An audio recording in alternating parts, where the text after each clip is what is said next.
The Spector, Part 9, Devil's Night. Friday, October 30th, 1998. My typical alarm went off at 6 a.m., sounding off that it was time to get up and go to school. I opened my eyes, and before I knew it, Jen was up and shutting it off. Jen? I said quietly. Yeah, she responded. We have to get up and get ready, I said back. Marky, we're not going to school today, she said back. I wasn't going to argue with her on that. I laid my head back onto my pillow for a moment, then fell back asleep. About 4 hours later, I woke up again. It was about noon now. I slowly tried to make my way out of bed, as to not wake Jen, but I failed. Where are you going? Jen asked. I have to use the bathroom, but I also wanted to make some coffee. Do you want some? I asked. Yeah, she said back. I opened my door, went down the hall, and into the bathroom. After I finished, I washed my hands, then brushed my teeth. I made my way out of the bathroom, but instead of walking towards the kitchen as I planned, I turned left, towards Shane's room. I stood there for a moment. Hey, what are you doing? Jen asked. I guess she had gotten up to use the restroom too. I looked at her. Are you sure you want to go in there? Jen asked. I turned my attention back to the door. I reached out and grabbed the knob. I turned it slowly and pulled the door open gently, its slight creak screaming out into the quiet house. I only cracked it and reached my hand inside, fumbling around for the light switch. When I found it, I pushed it up and felt it slowly click into place. I gently pushed the door open. The room was a wreck, Shane's posters torn off the wall. The mattress was pushed out of its aligned position. Clothes were scattered throughout. It looked nothing like the spick and span room that was there just a couple days ago. I looked at Jen, then made my way inside. I just stood in the middle of the room, looking at everything. Jen stood at the doorway. You took my brother from me, you bastard! But you won't take my sister. I will end you, you son of a bitch! I started to shout. Jen came over and put her hand on my shoulder. Come on, Mark, let's get some breakfast and then go see Holly, she said. We turned around and headed out of the room. We both got dressed, myself in my bedroom and her in the bathroom. We walked back into the kitchen, where Jen called her parents to tell them where she has been. When she hung up, she looked at me. Mark, she said. 2 more people died last night, so they canceled school today. My parents said they have someone in custody, though. She set the phone down, walked up to me, and wrapped her arms around me, knowing that the guy was probably innocent. We hugged just for a moment, and we locked eyes. Jen, I said, then suddenly we heard a loud bang coming from the other side of the house. We looked at each other with fear in our eyes and slowly made our way to the area where we heard the noise. We opened my room, and it looked normal. Then Holly's room, the same.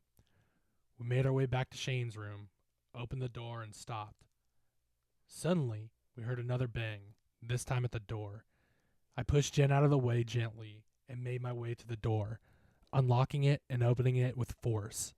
On the porch, my pumpkins my mom had purchased had been smashed and eggshells laid about.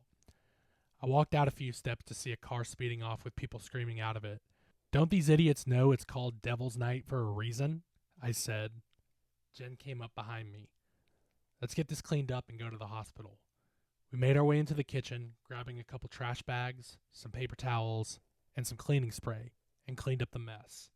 It was about 1 p.m. now. We threw the trash bags away, gathered our things, and made our way out the door. We both got in the car, Jen started it, and we made our way down Blaine and on Howard Street, the other end of the neighborhood. When we arrived at the hospital, we made our way to the front desk. Hi, I'm here to see my sister, Holly Stone, I said to the clerk at the front desk. She typed it in the computer and told us to head to room 311 on the 3rd floor on the right. We thanked her and made our way to the elevator. When we got off, we walked down, passing rooms, and finally stopped on room 311. I opened the door and stepped inside. Holly was laying on the bed, hooked up to just about every machine you could think of, from a heart monitor to the oxygen mask. It was hard to see. I looked over and saw my parents asleep in the room. I didn't want to wake them, so I slowly walked over to her and placed my hand into hers. I leaned over gently and moved my face towards her ear. "Hey, Holly. It's Mark." I couldn't form the words. I felt like the walls of the room were closing in on me. "I told you that I would not let anything happen to you, and I failed. I failed as a brother. I'm so sorry, Holly." Tears started to roll down my face. I wiped my eyes with my other hand and leaned back over. "I know this thing has got you, and I promise I'm going to do everything in my power to stop it. I will fix this, Holly. I will make it better. I love you." I leaned back and saw her, just sitting there, the machine beeping away. I wiped my eyes again, and suddenly I felt a squeeze in my hand. "Holly?" I exclaimed. Her eyes shot open and she looked directly at me. All of the monitors started going crazy. "Holly's gone, you little bitch. It's just me now," a voice said out, but it wasn't Holly's. "Let go of her, you son of a bitch," I screamed back. "You wanted this, remember? I warned you about fucking with me, and once I'm done with this little slut, I'll be coming for the whore that you slept with last night." I looked at Holly, frozen in fear. "What do you want?" I said back. It chuckled. "I want you to burn the book. You hear me? Burn it. And maybe I'll let this little tramp live to see another day. If you don't do it by midnight tomorrow, then I'll take this little bitch and you too." "Listen to me, you son of a bitch. You let go of her, and you let go of her now," I said back. "You have my offer. Take it or watch your family die. It's your choice, Marky." Holly laid her head back down and the monitors returned to normal. I bolted for the door, swung it open, and started making my way down the hall, passing Jen, who had stayed out of the room until I invited her in. "Mark," Jen called out, but I kept going. I hit the door for the stairs and ran down them as fast as I could. When I got to the first floor, I hit the first pair of doors and ran out into the field adjacent to the hospital. I ran out to the middle of the field and collapsed to my knees as the rain began falling from the sky. "Why, God? Why must you punish my family? Why must you take Shane? Why?" I shouted to the sky.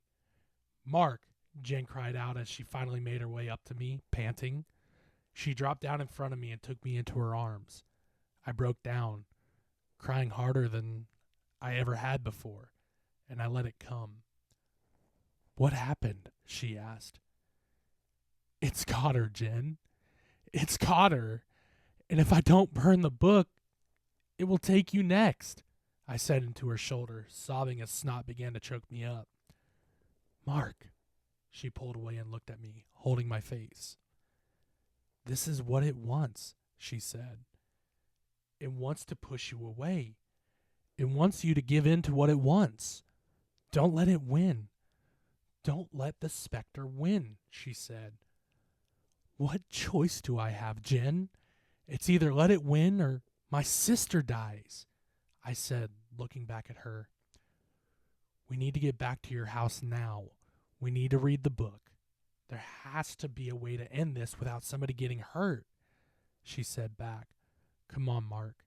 She reached her arms under me and we stood up together. She threw her arm over my shoulder and together slowly made our way over to the parking lot.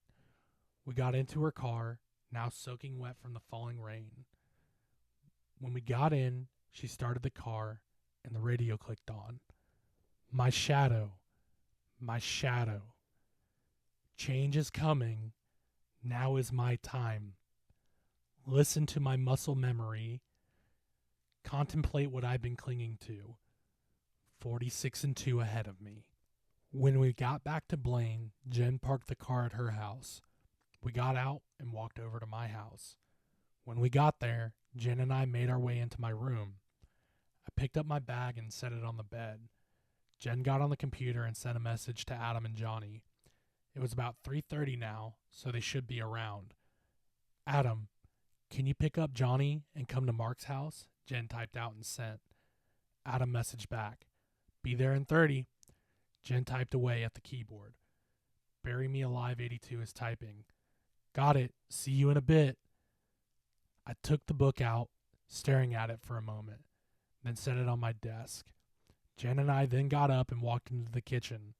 We hadn't eaten all day and we were both starving. I opened the freezer door and pulled out a frozen pizza. I showed it to Jen and she gave the nod of approval.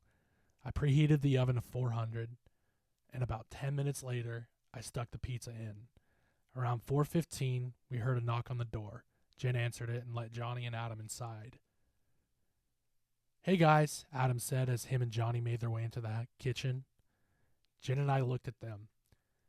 I take it you guys found something? Johnny asked. You could say that, Jen said. We made our way into the dining room and sat at the table. Guys, I said, trying not to get emotional. Last night, when we got home, there were cops and ambulances here. It's got Holly. What? Oh my God, they said. Is she doing okay? Johnny asked. No. She's in a coma, and it's got her, I said back, their faces shocked, but I guess that was to be expected. When we saw her at the hospital, it told me that I would have to burn the book or it would take all of you too. I said and dropped my head. Well, what about the ritual? Adam said. I don't want him to hurt himself, Adam, Jen said back. I don't want Mark to hurt himself either, but it's a shitty situation either way, Adam continued. What the fuck, man, Johnny said. That's why we brought you guys here, to see if there was another way we could stop all of this, Jen said. Well, what are we waiting for? Let's grab the book, the pizza, and the computer. We got work to do, Johnny said. No, I said. They stopped and looked at me. What is it, Mark? Adam said. I need to share something with you guys. What's up, man? Johnny said. I cleared my throat. Since Shane passed, I felt like a shadow of my former self, and I felt alone in the world. My parents are never around, and I haven't been happy in a long time. Every day is the same for me. I get up, ride the bus to school alone. I go through my day alone, and then go home, and I'm alone. I've been struggling a lot lately. This week, Monday, I had every intention on coming home and taking my life. Their eyes widened as I said this. But then, on the bus ride home on Monday, this girl asked if she could sit next to me, and when she did, she didn't do what everyone else did. She didn't ignore me. She talked to me. She listened, and I felt like I haven't had that in a long time. I don't know if it was a higher power or what, but that was the first time I was able to smile in a long time. The course of events that followed, well, I wished it didn't involve people losing their lives, brought you guys here. Johnny and I haven't hung out like this in months, and I don't know where Adam came from. I don't know either, Adam said, followed by a bit of a chuckle from everyone. But I'm glad you're here, man. And I hope you know I appreciate everything you and all of you have done for me. I love you guys, and I haven't felt this good in a long time. With that being said, I don't want anything to happen to you guys or to Holly. And if that means I have to I started to tear up.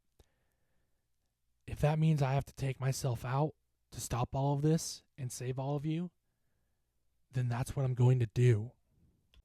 Mark, we can't let you, Jen started to say, but I interrupted. I know it's not what any of us want, but if it means you guys and my sister are safe, then that's my choice, and I'm sticking to it. There were tears coming from everyone now. Mark, are you sure? Are you sure this is what you want to do? We can search the book and see if, Johnny said, but I stopped him. This is my choice, and you guys are my friends. I'd do anything for you guys, because you guys gave me everything I've ever wanted. Jen left the room, tears falling from her eyes. She made her way out of the door, closing it behind her with some force. Adam and Johnny both stood up and walked over to me. They each gave me a hug. We love you, dude, Adam said.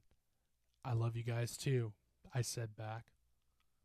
Well, if this is it, and this is your choice, then how do you want to spend your last night? Johnny asked as he wiped away tears from his eyes.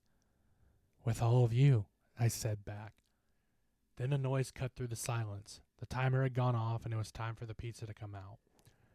Will someone tell Jen that the pizza is ready? I asked. I got it, Johnny said. He slipped past me and walked to the front door, opened it, and went outside.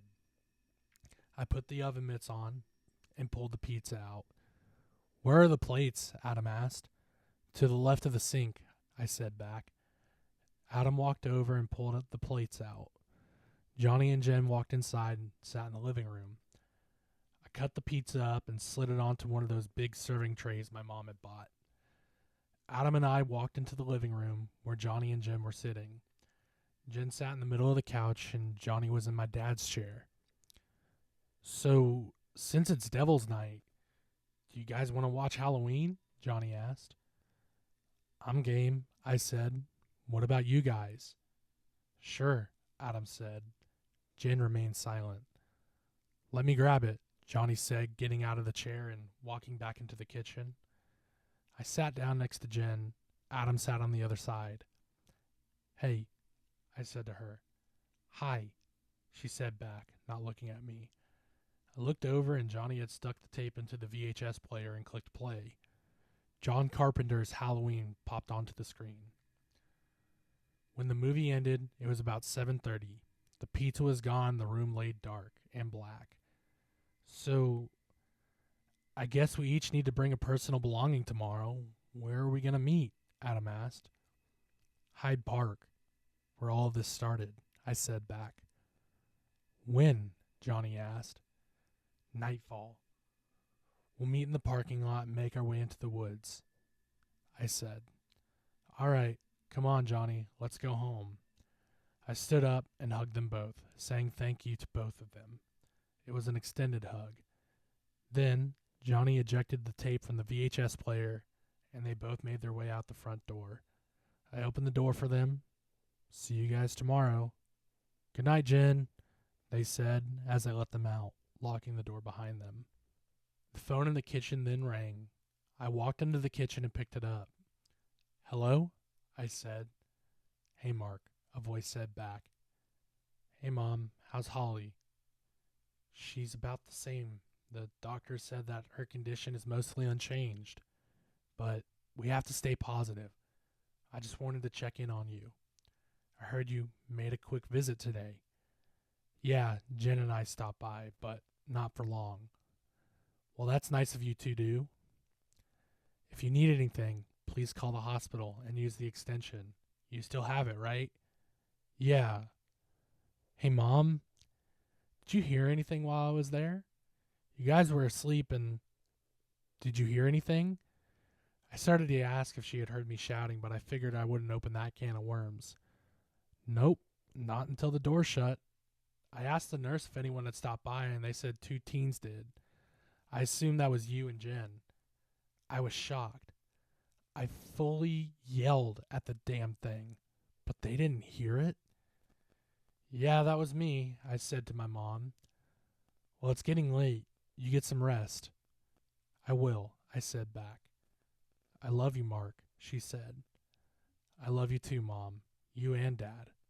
I love you guys, I said, realizing this may be the last time I ever speak to them. Good night, sweetheart, she said. Good night, I said back, and slowly hung up the phone, a tear rolling down my cheek. I slowly walked back into the living room, where Jen still sat. How's Holly? She asked. She's about the same, my mom said. I replied. I walked over and sat next to her. Jen, I said, her face still focused forward. What, Mark? She said aggressively back. Jen, I started to say until she interrupted me. You what? You're being an idiot? You're being selfish? How could you just make your mind up like that? She became distraught. How could you think it's okay? How do you think this makes me feel? She turned toward me. How could you, huh? How could you leave me? She took her hand and pushed me. How could you do this to me, huh? She then started to smack me all over and continued to push me, asking, how could I? I put my arms out, grabbed her arms, but she kept moving, trying to hit me.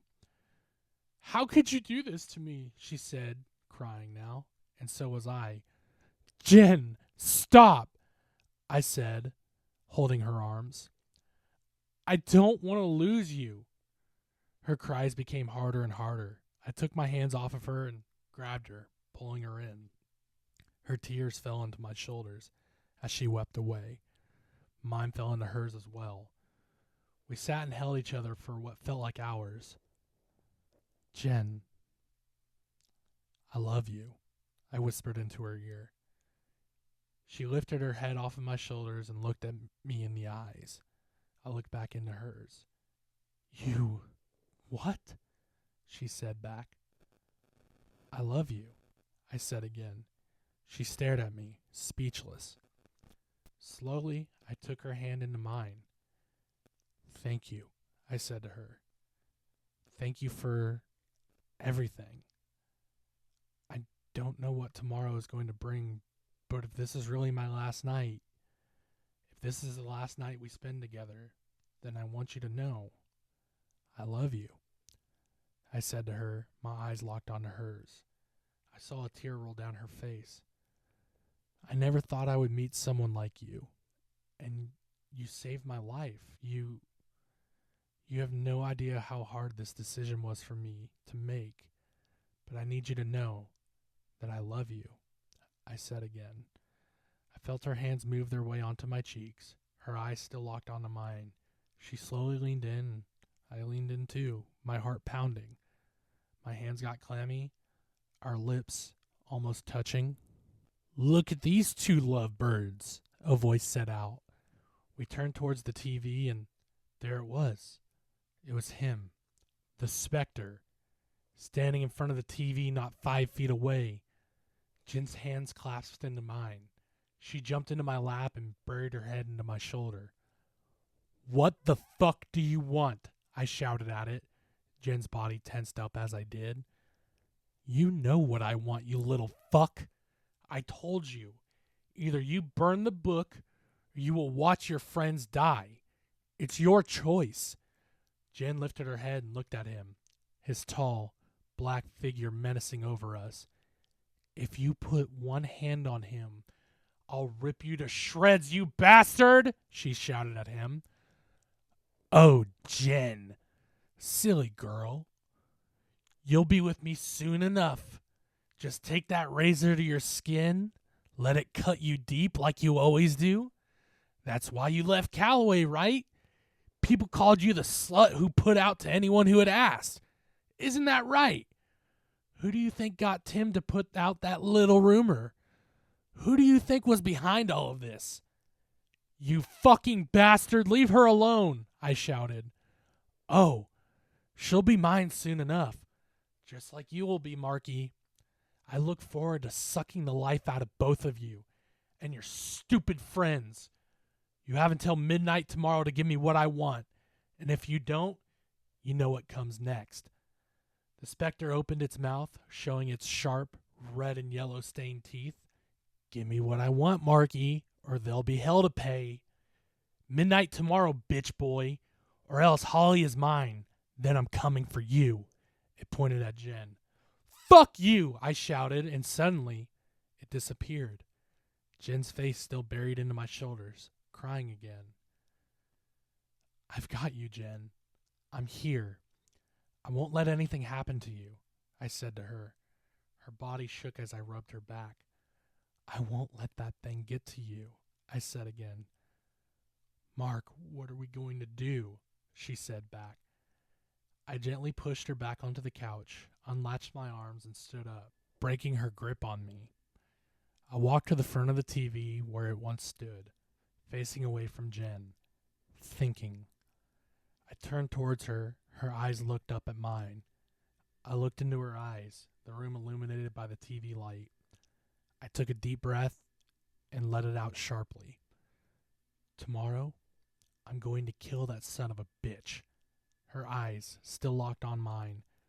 Jen stood up from the couch, made her way around the coffee table, and stood in front of me. She put her hands on my chest, then moved them up to my head. She pressed her body into mine, and she pushed her lips against mine. We kissed for a long time until she broke it. She looked down, then back up at me. No, she said. Tomorrow, we are going to kill that son of a bitch, and you're going to live. Jen, no, Mark. I need you. I'm not letting you go down by yourself. If it takes you, it's going to have to take me too. Before I could say anything, she kissed me again. When our lips came apart, she whispered, I love you too, Marky. I leaned in to kiss her again, but an unfamiliar noise broke out into the quiet night. It was coming from the front door. I let go of her and walked over to the door. I unlocked it and looked out onto the street. I saw kids running. I looked down and saw eggshells scattered about. Fucking devil's night, I said out loud. Jen made her way out and saw the eggshells scattered and the yolks of fresh eggs running down the door. She walked into the kitchen and grabbed the paper towels and the cleaning spray that was still out from earlier. We cleaned up the mess, wiping all the egg residue off the door and picking up all the shells we could see. We threw it all away and shut the door, locking it behind us. Then another thud broke out into the night, this time from inside the house, startling us both. We walked down the hallway and into my room. The book was lying on the floor, opened, with a white sheet of paper folded inside of it. I picked it up and set it back onto my desk, holding it open to that same page, with the note nestled inside. What does it say? Jen asked. I don't know, I said back. Jen reached out her hand, but I gently pushed it down. She looked up at me, and I looked down at her. Slowly, I took her into my arms, embracing her again. I looked at my clock. It read 10 p.m. It can wait until the morning. It's getting pretty late, and I don't think your parents would like you spending the night alone with another man. Again, that is, I said. Jen pushed back from me and smacked my chest, but not hard. She cracked a smile. I smiled back. Walk me home? She said. Of course, I said back. I slipped my shoes on. We made our way out the door. We walked up Blaine Street, passing houses that, other kids had TP'd and egged. It wasn't quite raining, but there was a mist in the air. It's going to suck to clean up, I said. Jen chuckled. We made it to Jen's house and onto her front porch. I'll see you tomorrow, Jen, I said to her. She stood up on her tippy toes and kissed me again. You know you will, she said back. She pulled out her keys, unlocked the door, and made her way inside. Good night, she whispered. Good night, I said back. I walked back to my house, passing the Johnston's house. I guess the kids had some sense because theirs wasn't TP'd. I felt an ominous feeling at that house, so I kept walking. I got to my house, seeing an eggshell I missed. I picked it up and tossed it into the bushes. Assholes, I said as I did this. I walked in the door and locked it behind me. I made my way down the hall and into my room. I flicked off the light and crawled into bed. I shut my eyes, took a deep breath, and said quietly to myself, tomorrow, it ends. I rolled over to my side and slowly drifted off to sleep.